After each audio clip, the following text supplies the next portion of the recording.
જય સ્વામિનારાયણ વિદ્યાર્થી મિત્રો, ધોરણ 7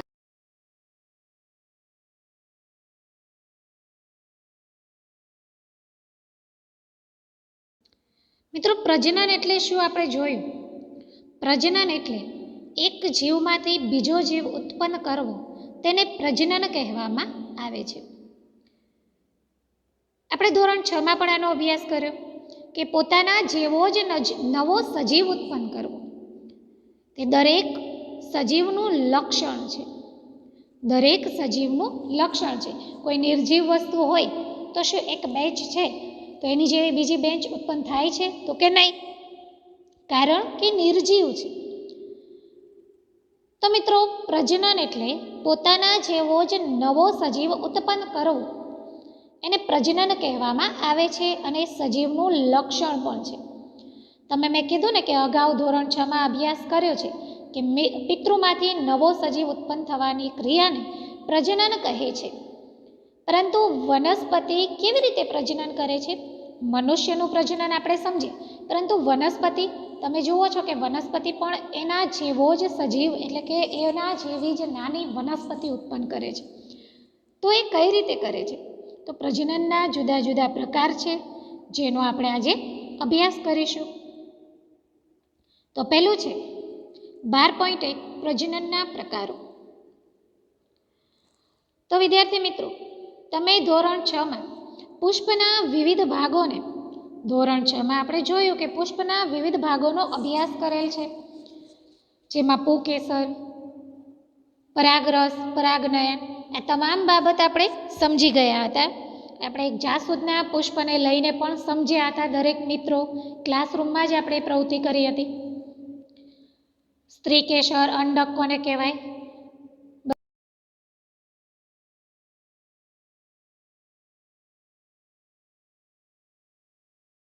યાદી બનાવો અને દરેકના કાર્યો લખો.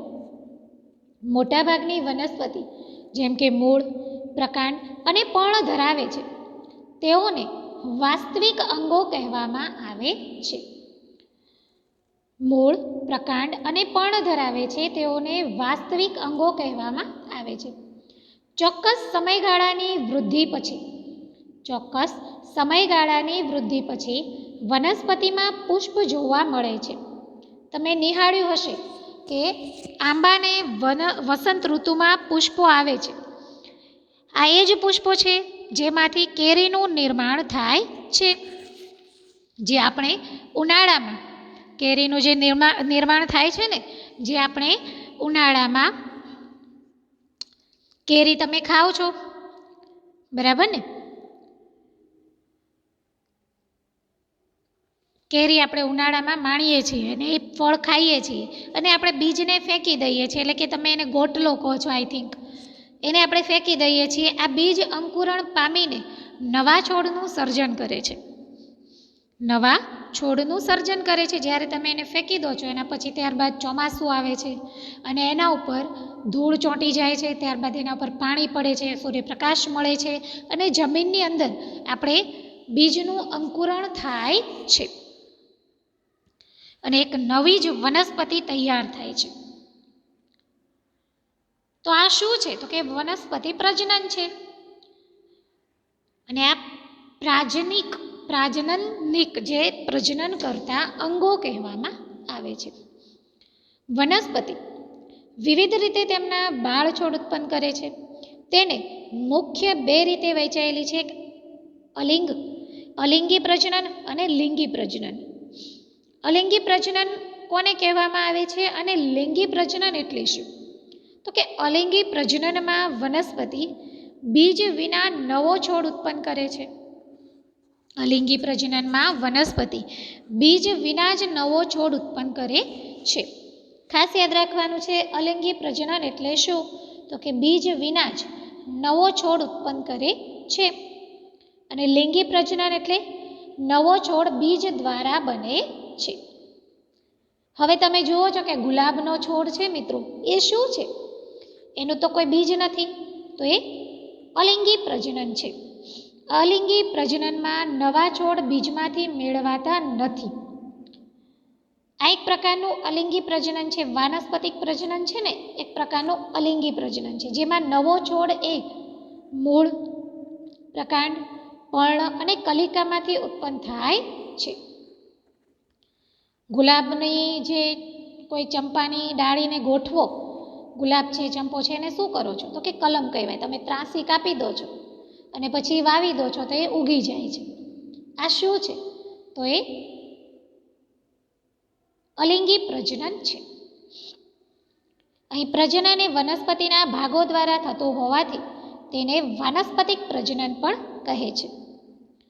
ગુલાબ અને ચંપાની ડાળીને મેં વાત કરીને કે જ્યારે તમે એને ટુકડાને કલમ કહેવાય, એ ટુકડો તમે જમીનમાં જ્યારે દાટી દો છો ને, અને ગાંઠ એ પ્રકાંડ ડાળી એ ભાગ જે ગાંઠ છે એટલે કે પ્રકાંડ છે, અને એમાંથી પર્ણ ઉદ્ભવે છે. અને આ કલમને રોજ જો પાણી આપે તો તેની વૃદ્ધિ થાય છે, મૂળ બહાર આવે છે એ ગાંઠમાંથી, અને પર્ણ ઉગતા કેટલો દિવસ લાગે તેનું નિરીક્ષણ કરો. તમે પણ આ પ્રવૃત્તિ કરો. દરેક વિદ્યાર્થી મિત્રો એક ગુલાબની ડાળ લેવાની છે, ત્રાસી કાપીને એને જમીનની અંદર વાવવાની છે. હવે થોડા દિવસ એને નિહાળો કે કેટલા સમય સુધીમાં એના પર્ણ બહાર આવે છે. ખાસ ધ્યાન રાખજો, જે ગાંઠ જેવો ભાગ ઉપસેલો ભાગ હોય છે ને એ જ જમીનની અંદર નાખવાનો રહેશે. અને તમારે એને નોંધવાની છે કે કેટલા સમય સુધીમાં એ બહાર આવે છે. તમે અહીંયા જોવો છો, અહીંયા પ્રકાંડ જેવો ભાગ છે. આ ભાગને ત્રાસી, તમે જુઓ અહીંયા ત્રાસી કાપી છે. હવે આ જે પ્રકાંડ જેવો ગાંઠ જેવો ભાગ છે ને એને જમીનની અંદર નાખવાનો છે. એમાંથી શું નીકળશે? મૂળ. તો આ કેવું પ્રકારનું પ્રજનન છે? અલિંગી પ્રજનન. તમે કલિકાઓને ફૂલમાં રૂપાંતરિત થતી જોઈ હશે.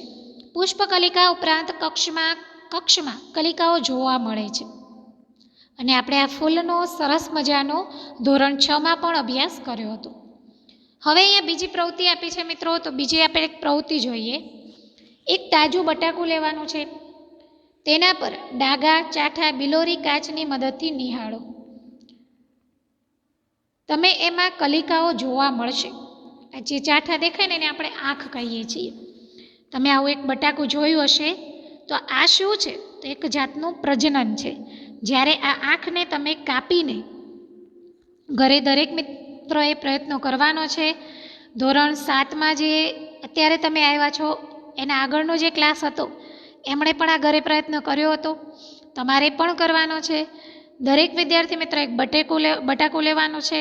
એની આ આંખ છે ને એને અહીંયા અધવચ્ચેથી થોડીક જાડી ચામડીમાં કાપી લેવાની છે. હવે આ કાપેલી આંખને થોડીક માટી લેવાની છે કુંડામાં, અને એ આંખને માટીમાં પાણી નાખીને આંખ થોડી ઊંડી જવા દઈને વાવવાની છે. અને થોડા દિવસ પછી તમે નિહાળશો તો બટાકું ઉગશે, એના પાંદડા બહાર આવશે અને એની એક નવો જ વૃક્ષ તૈયાર થશે. તો આ શું છે? તો પ્રકાંડ દ્વારા ઉત્પન્ન થાય છે, એમાં કોઈ બીજની જરૂર નથી. તો આ અલિંગી પ્રજનન કહેવામાં આવે છે. એ જ રીતે મિત્રો તમે આદુ પણ જોઈ શકો છો. આદુ તેના નવા છોડનું અંકુરિત કરે છે. કઈ રીતે? તો એ જ રીતે આદુમાં ગાંઠ આપેલી હોય છે. અહીંયા તમને આમ ગ્રીન કલર, તમે આદુનો ટુકડો લેશો ને ત્યારે પણ જોવા મળશે. તો એ ગાંઠને તમે જમીનની અંદર વાવી દેશો તો પાછું આદુ ફરી ઉગવા લાગશે. તો આ પ્રવૃત્તિ દરેક વિદ્યાર્થી મિત્રોએ કરવાની રહેશે. હવે આ જ રીતે આદુની મેં વાત કરી, એ રીતે તમે હળદર પણ ઉગાડી શકો છો. તો દરેક મિત્રોએ 3 પ્રવૃત્તિ કરવાની છે. આદુ કે હળદર બેમાંથી એક, ગુલાબ અને બટેટાની. બરાબર? પ્રવૃત્તિ કરીને ફોટો પાડીને મોકલવાનો રહેશે. જ્યારે ઉગે ત્યારે, એના પાન જ્યારે બહાર આવે છે ત્યારે ફોટો પાડીને મોકલવાનો છે. હવે વાત કરીએ પાન ફૂટે. પર્ણ અંકુરિત વનસ્પતિ એ પર્ણ કિનારી પર કલિકાઓ ધરાવે છે. જો આ પર્ણ ભીની જમીન પર પડે તો દરેક કલિકા એક નવો છોડ નિર્માણ કરે છે. તમે જુઓ છો પાન ફૂટી. ઘણા પર્ણમાં તમે આ રીતે પર્ણ ઉપર આવું બીજા આકાર પર્ણ ફૂટેલા જોયા હશે. જ્યારે આ પર્ણ જમીનની નીચે પડે છે ત્યારે શું થાય છે? તો ફરી જ એક નવો પર્ણ ફૂટે છે. કેટલીક વનસ્પતિઓમાં મૂળ પણ નવો છોડ ઉત્પન્ન કરે છે, જેમ કે શક્કરિયું. ઉદાહરણ લઈએ તો કે શક્કરિયાનું મૂળ છે એ ફરી એક નવો છોડ ઉત્પન્ન કરે છે. હવે વાત કરીએ થોર જેવી વનસ્પતિમાં તેના અમુક ભાગ મુખ્ય વનસ્પતિ છોડથી જુદો પડે છે, ત્યારે તેમાંથી નવો છોડ ઉત્પન્ન કરે છે. દરેક છૂટો પડેલો ભાગ એક નવા જ છોડનું સર્જન કરે છે. વાનસ્પતિક પ્રજનન દ્વારા ઉગતી વનસ્પતિ ઉગવા માટે ખૂબ જ ઓછા સમય લે છે. બીજમાંથી ઉગતી વનસ્પતિ કરતાં તેમાં જે ફૂલ અને ફળ ખૂબ જ ઝડપથી આવે છે. તેનો એક જ પિતૃ છોડમાંથી ઉત્પન્ન થતા હોવાથી નવો છોડ કહેવાય ને કે પિતૃ જોવા મળે છે. તો આ પ્રકરણમાં આગળ જતાં તમે અભ્યાસ કરશો કે લિંગી પ્રજનન દ્વારા કઈ રીતે છોડ ઉત્પન્ન થાય છે અને અલિંગી વસ્તુ શીખ્યા આપણે, તો એ જ રીતે લિંગી પ્રજનન. હવે વાત કરીએ કે બીજ દ્વારા જે ઉત્પન્ન થાય એને લિંગી પ્રજનન કહે છે. કલિકા સર્જન એટલે શું?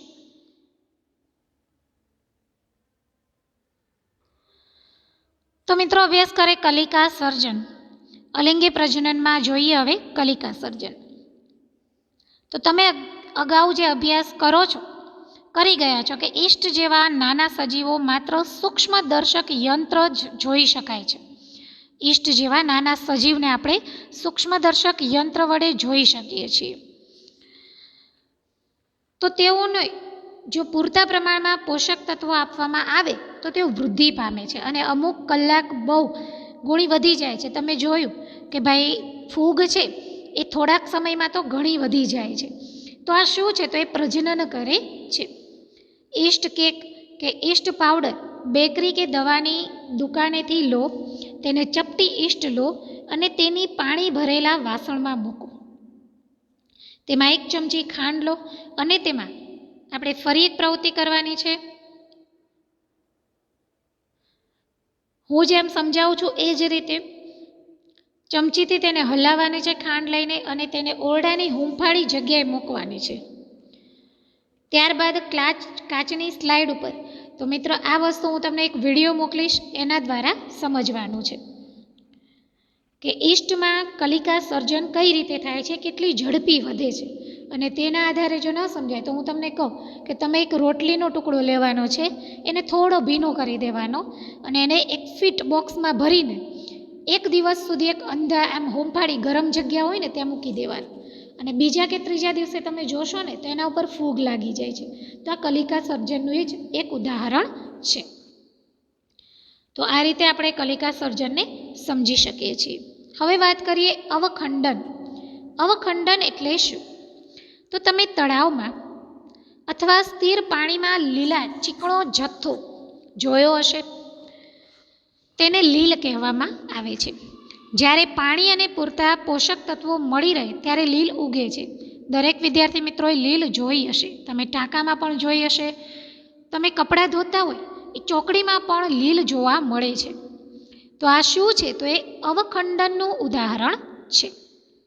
હવે વાત કરીએ બીજાણુ સર્જન એટલે શું? તો પ્રકરણ 1માં તમે શીખી ગયા કે હવામાં હાજર બીજાણુઓ દ્વારા બ્રેડના ટુકડા પર ફૂગ ઉગી નીકળે છે. આપણે પ્રવૃત્તિ દ્વારા પણ સમજ્યા હતા. તો આ બ્રેડના ટુકડા પર કપાસ જેવા તાતણા જે જોવા મળે છે ને, જ્યારે બીજાણુ મુક્ત થઈને તે હવામાં તરતા રહે છે, તે બીજાણુ સર્જન છે, જે ખૂબ જ હલકા હોવાથી લાંબા અંતર સુધી કાપી શકાય છે એને. તો આ બીજાણુ અલિંગી પ્રજનન અંગ છે. દરેક બીજાણુ સખત રક્ષાત્મક કવચ ધરાવે છે, જે ઊંચા તાપમાન અને ઓછા ભેજમાં પણ ટકી શકે છે. તેથી તેઓ લાંબા સમય સુધી અસ્તિત્વ ધરાવે છે. તો મિત્રો આપણે બીજાણુ અંકુરણ પણ જોયા. ટૂંકમાં આપણે અલિંગી પ્રજનનના અવખંડન, બીજાણુ સર્જન, કલિકા સર્જન વગેરેની માહિતી મેળવી. હવે આગળના પ્રકરણમાં આપણે લિંગી પ્રજનન સમજીશું. જય સ્વામિનારાયણ.